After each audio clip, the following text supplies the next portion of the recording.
आदरणीय अध्यक्ष जी, नए संसद भवन का ये प्रथम और ऐतिहासिक सत्र है।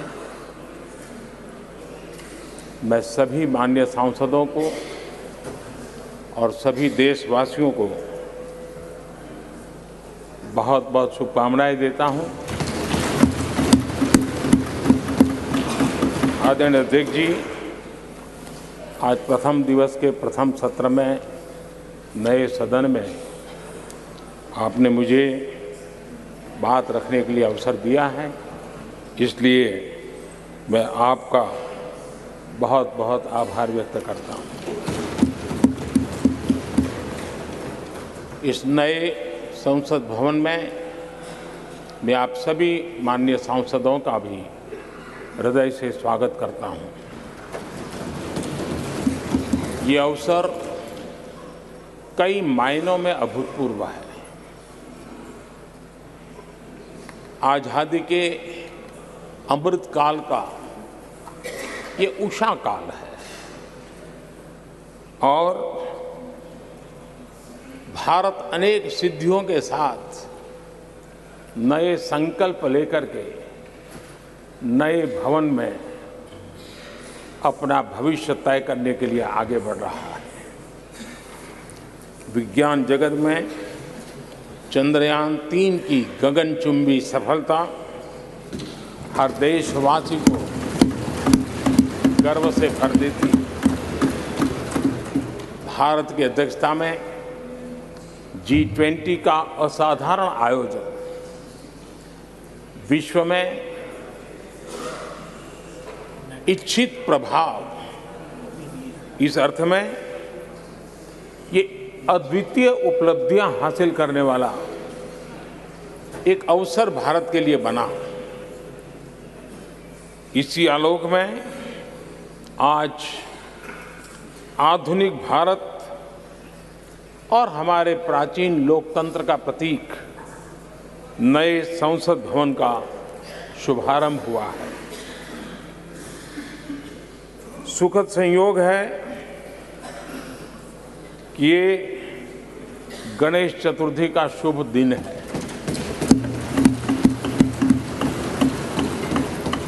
गणेश जी शुभता और सिद्धि के देवता है। गणेश जी विवेक और ज्ञान के भी देवता है। इस पावन दिवस पर हमारा ये शुभारंभ संकल्प से सिद्धि की ओर एक नए विश्वास के साथ यात्रा को आरंभ करने का है।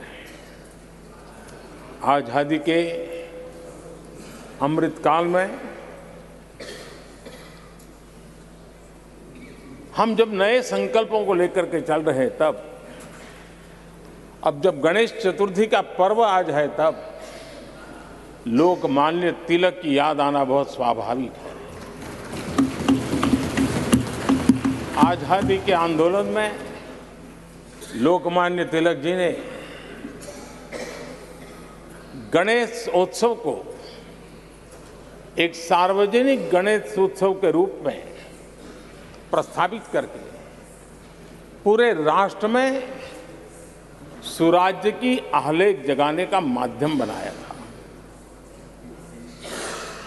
लोकमान्य तिलक जी ने गणेश पर्व से सुराज्य की संकल्पना को शक्ति दी। उसी प्रकार से आज ये गणेश चतुर्थी का पर्व लोकमान्य तिलक जी ने स्वतंत्र भारत स्वराज्य की बात कही थी। आज हम समृद्ध भारत गणेश चतुर्थी के पावन दिवस पर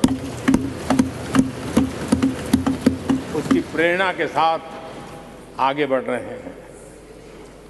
सभी देशवासियों को इस अवसर पर फिर एक बार मैं बहुत बहुत बधाई देता हूं। आदरणीय अध्यक्ष जी, आज संवत्सरी का भी पर्व है। ये अपने आप में एक अद्भुत परंपरा है।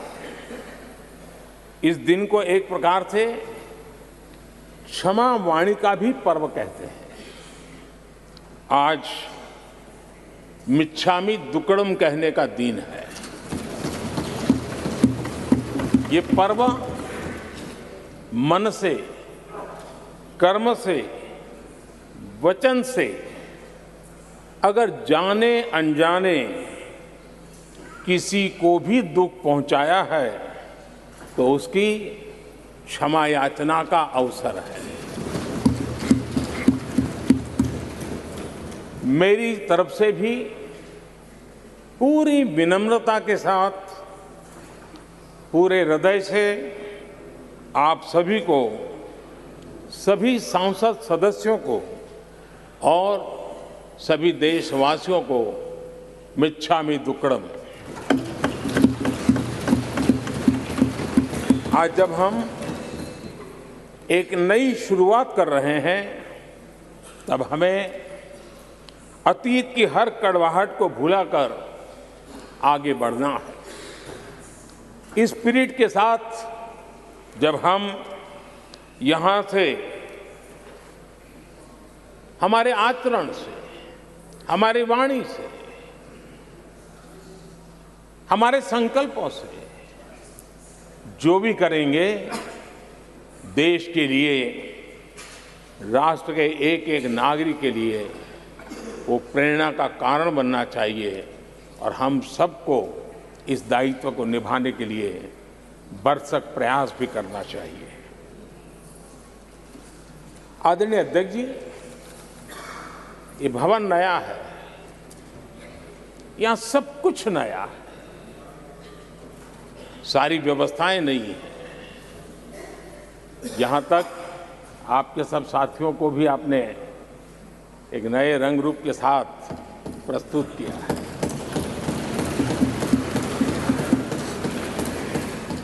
सब कुछ नया है, लेकिन यहां पर कल और आज को जोड़ती हुई एक बहुत बड़ी विरासत का प्रतीक भी मौजूद है। वो नया नहीं है, वो पुराना है और वो आजादी की पहली किरण का स्वयं साक्षी रहा है जो आज अभी हमारे बीच उपस्थित है। वो हमारे समृद्ध इतिहास को जोड़ता है और जब आज हम नए सदन में प्रवेश कर रहे हैं,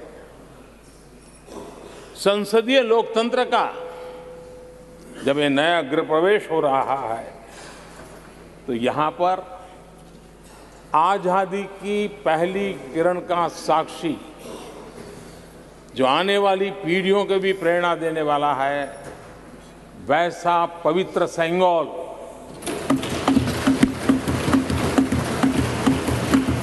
और ये वो सेंगोल है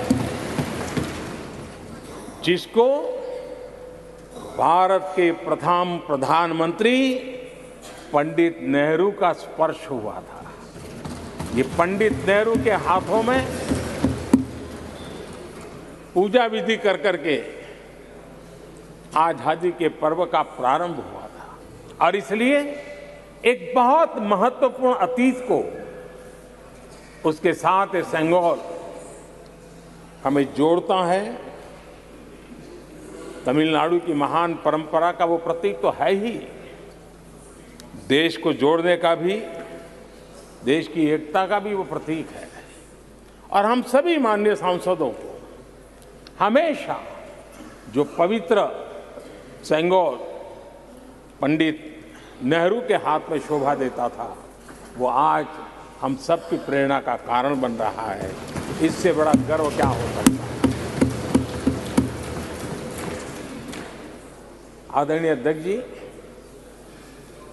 नए संसद भवन की भव्यता आधुनिक भारत के महिमा को भी मंडित करती है। हमारे श्रमिक, हमारे इंजीनियर्स, हमारे कामगारों, उनका पसीना इसमें लगा है और कोरोना काल में भी उन्होंने जिस लगन से इस काम को किया है, क्योंकि मुझे कार्य जब चल रहा था तब उन श्रमिकों के बीच आने का बार बार मौका मिलता था और ख़ास करके मैं उनके स्वास्थ्य को लेकर के उनसे मिलने आता था। लेकिन ऐसे समय भी उन्होंने इस बहुत बड़े सपने को पूरा किया। आज मैं चाहूँगा कि हम सब हमारे उन श्रमिकों का, हमारे उन कामगारों का, हमारे इंजीनियर्स का हृदय से धन्यवाद करें, हृदय से, क्योंकि उनके द्वारा निर्मित भावी पीढ़ियों को प्रेरणा देने वाला है। और 30,000 से ज़्यादा श्रमिक बंधुओं ने परिश्रम किया है, पसीना बहाया है इस भव्य व्यवस्था को खड़ी करने के लिए और कई पीढ़ियों के लिए ये बहुत बड़ा योगदान है। माननीय अध्यक्ष जी, मैं उन श्रमयोगियों का नमन तो करता ही, लेकिन एक नई परंपरा का प्रारंभ हो रहा है, इसका मुझे अत्यंत आनंद है। इस सदन में एक डिजिटल बुक रखी गई है, जिस डिजिटल बुक में उन सभी श्रमिकों के पूरा परिचय इसमें रखा गया है, ताकि आने वाली पीढ़ियों को पता चलेगा कि हिंदुस्तान के किस कोने से कौन श्रमिक ने आकर के इस भव्य इमारत को, यानी उनके पसीने को भी अमरत्व देने का प्रयास इस सदन में हो रहा है। ये एक नई शुरुआत है, शुभ शुरुआत है और हम सब के लिए गर्व की शुरुआत है। मैं इस अवसर पर 140 करोड़ देशवासियों की तरफ से, मैं इस अवसर पर लोकतंत्र की महान परंपरा की तरफ से हमारे इन श्रमिकों का अभिनंदन करता हूं। आदरणीय अध्यक्ष जी, हमारे यहां कहा जाता है यत् भावो तद् भवति, और इसलिए हमारा भाव जैसा होता है वैसे ही कुछ घटित होता है।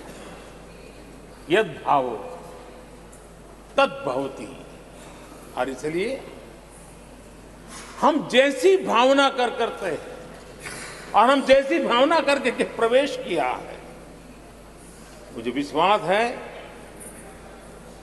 भावना भीतर जो होगी हम भी वैसे ही खुद भी बनते जाएंगे और वो बहुत बड़ी स्वाभाविक है। भवन बदला है, मैं चाहूंगा भाव भी बदलना चाहिए, भावना भी बदलनी चाहिए।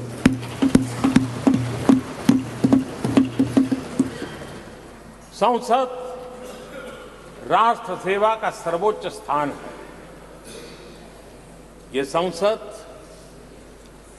दलहित के लिए नहीं है। हमारे संविधान निर्माताओं ने इतनी पवित्र संस्था का निर्माण दलहित के लिए नहीं, सिर्फ और सिर्फ देश हित के लिए किया।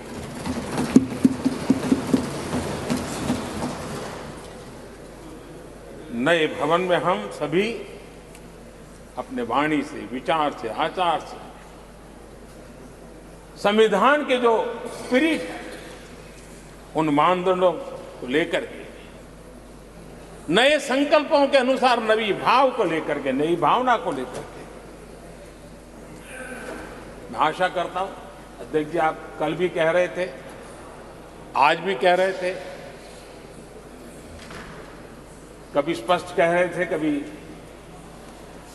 थोड़ा लपेट कर भी कह रहे थे, हम सांसदों के व्यवहार के संबंध में मैं मेरी तरफ से आपको आश्वासन देता हूं कि हमारा पूरा प्रयास रहेगा और मैं चाहूंगा कि सदन के नेता के नाते हम सभी सांसद आपकी आशा अपेक्षा में खरे उतरें, हम अनुशासन का पालन करें,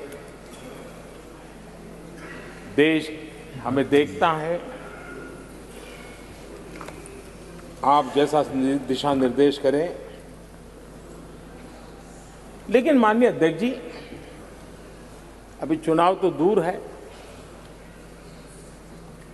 और जितना समय हमारे पास बचा है इस पार्लियामेंट के, मैं पक्का मानता हूं कि यहां जो व्यवहार होगा ये निर्धारित करेगा कि कौन यहां बैठने के लिए व्यवहार करता है और कौन वहां बैठने के लिए व्यवहार करता है। जो वहां ही बैठे रहना चाहता है उसका व्यवहार क्या होगा, और जो यहां आकर के भविष्य में बैठना चाहता है उसका व्यवहार क्या होगा, इसका फर्क बिल्कुल आने वाले महीनों में देश देखेगा और उनके बर्ताव से पता चलेगा, ये मुझे पूरा विश्वास है। आदरणीय अध्यक्ष जी, हमारे यहाँ वेदों में कहा गया है, सम्यच्च सब्रता भूत्वा वाचम वदत भद्रया, अर्थात हम सब एक मत होकर, एक समान संकल्प लेकर कल्याणकारी सार्थक संवाद करें। यहां हमारे विचार अलग हो सकते हैं, विमर्श अलग हो सकते हैं, लेकिन हमारे संकल्प एकजुट ही होते हैं, एकजुट ही रहते हैं, और इसलिए हमें उसकी एकजुटता के लिए भी भरपूर प्रयास करता रहना चाहिए। आदरणीय अध्यक्ष जी, हमारी संसद ने राष्ट्रहित के तमाम बड़े अवसरों पर ही इसी भावना से काम किया है। न कोई इधर का है न उधर का है, सब कोई राष्ट्र के लिए करते रहे। मुझे आशा है कि इस नई शुरुआत के साथ इस संवादीय के वातावरण में और इस संसद के पूरे डिबेट में हम उस भावना को जितनी ज्यादा मजबूत करेंगे, हमारी आने वाली पीढ़ियों को अवश्य हम प्रेरणा देंगे। संसदीय परंपराओं की जो लक्ष्मण रेखा है, उन लक्ष्मण रेखा का पालन हम सबको करना चाहिए, और वो स्पीकर महोदय की अपेक्षा को हमें जरूर पूरा करने की कोशिश करनी चाहिए। आदरणीय अध्यक्ष जी, लोकतंत्र में राजनीति, नीति और शक्ति का इस्तेमाल ये समाज में प्रभावी बदलाव का एक बहुत बड़ा माध्यम होता है, और इसलिए स्पेस हो या स्पोर्ट्स हो, स्टार्टअप्स हो या सेल्फ हेल्प ग्रुप हो, हर क्षेत्र में दुनिया भारतीय महिलाओं की ताकत देख रही है। G20 की अध्यक्षता, विमेन लेड डेवलपमेंट की चर्चा, आज दुनिया इसका स्वागत कर रही है, स्वीकार कर रही है। दुनिया समझ रही है कि सिर्फ महिलाओं के विकास की बात इनफ नहीं है। हमें मानव जाति की विकास यात्रा में उस नए पड़ावों को अगर प्राप्त करना है, राष्ट्र के विकास यात्रा में हमने नई मंजिलों को पाना है, तो ये आवश्यक है कि विमेन लेड डेवलपमेंट को हम बल दें। और G20 में भारत की इस बात को विश्व ने स्वीकार किया है। महिला सशक्तिकरण की हमारी हर योजना ने महिला नेतृत्व करने की दिशा में बहुत सार्थक कदम उठाए हैं। आर्थिक समावेश को ध्यान में रखते हुए जनधन योजना शुरू की।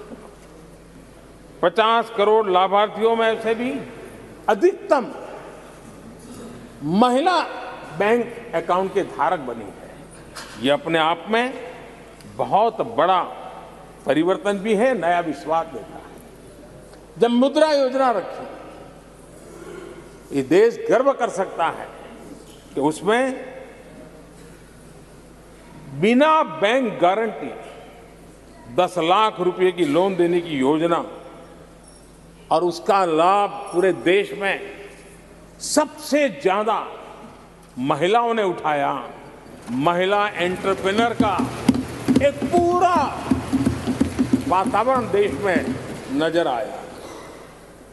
पीएम आवास योजना, पक्के घर, ये भी उसकी रजिस्ट्री ज्यादातर महिलाओं के नाम हुई, महिलाओं का मालिकाना हक बना। आदरणीय अध्यक्ष जी, हर देश की विकास यात्रा में ऐसे माइलस्टोन आते हैं जब वो गर्व से कहता है कि आज के दिन हम सब ने नया इतिहास रचा है। ऐसे कुल पल जीवन में प्राप्त होते हैं। और आदरणीय अध्यक्ष जी, नए सदन के प्रथम सत्र के प्रथम भाषण में मैं बड़े विश्वास और गर्व से कह रहा हूं कि आज की ये पल, आज का ये दिवस, संवत्सरी हो, गणेश चतुर्थी हो, उससे भी आशीर्वाद प्राप्त करते हुए इतिहास में नाम दर्ज करने वाला समय है।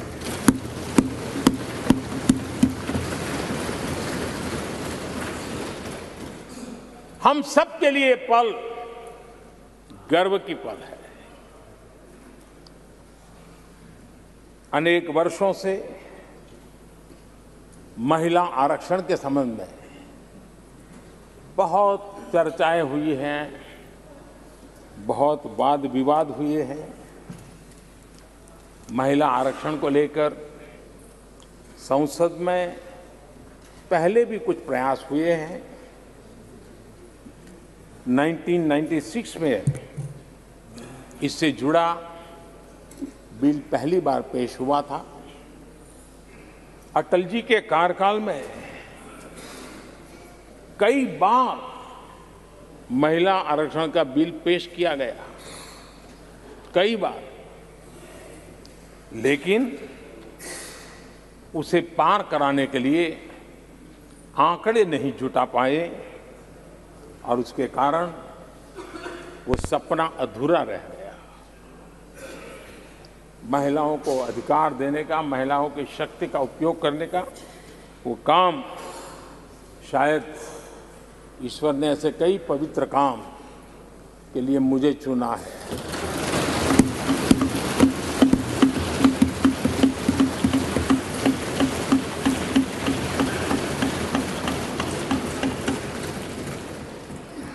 एक बार फिर हमारी सरकार ने इस दिशा में कदम बढ़ाया है। कल ही कैबिनेट में महिला आरक्षण वाला जो विधेयक है उसको मंजूरी दी गई है।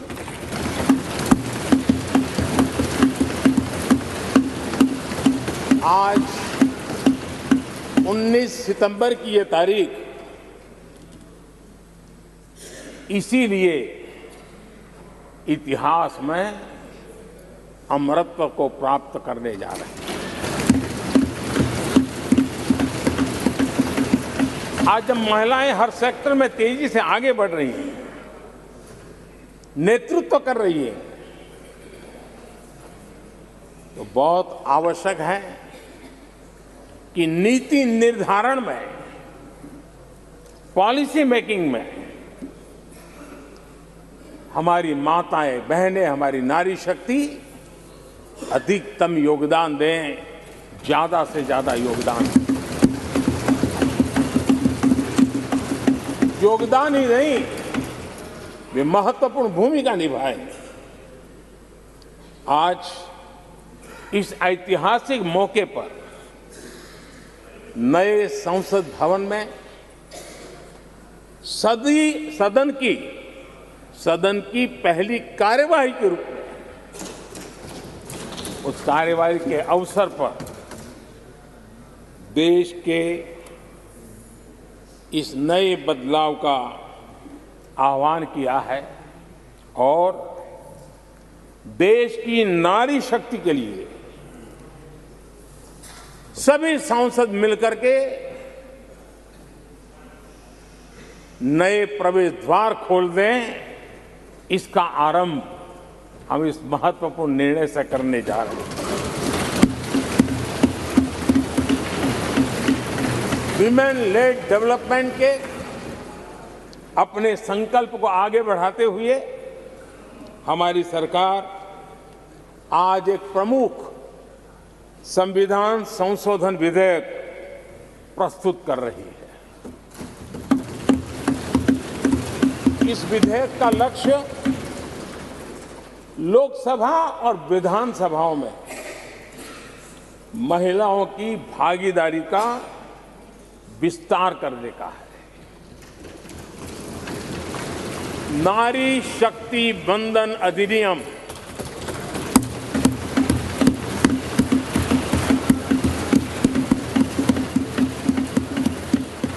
नारी शक्ति वंदन अधिनियम, इसके माध्यम से हमारा लोकतंत्र और मजबूत होगा। मैं देश की माताओं, बहनों, बेटियों को नारी शक्ति वंदन अधिनियम के लिए बहुत बहुत बधाई दूंगा।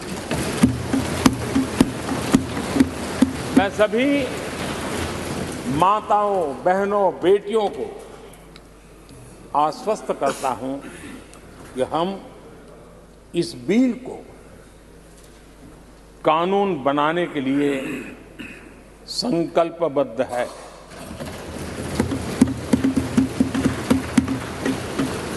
मैं इस सदन में सभी साथियों से आग्रहपूर्वक निवेदन करता हूं, आग्रह भी करता हूं, और जब एक पावन शुरुआत हो रही है, पावक विचार हमारे सामने आया है, तो सर्वसम्मति से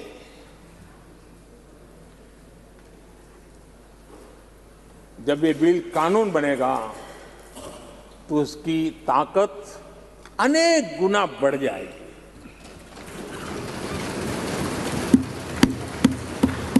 और इसलिए मैं सभी माननीय सांसदों से, दोनों सदन के सभी माननीय सांसदों से इसे सर्वसम्मति से पारित करने के लिए प्रार्थना करते हुए आपका आभार व्यक्त करता हूं कि इस नए सदन के प्रथम सत्र में मुझे आपने मेरी भावनाओं को व्यक्त करने का अवसर दिया। बहुत बहुत धन्यवाद।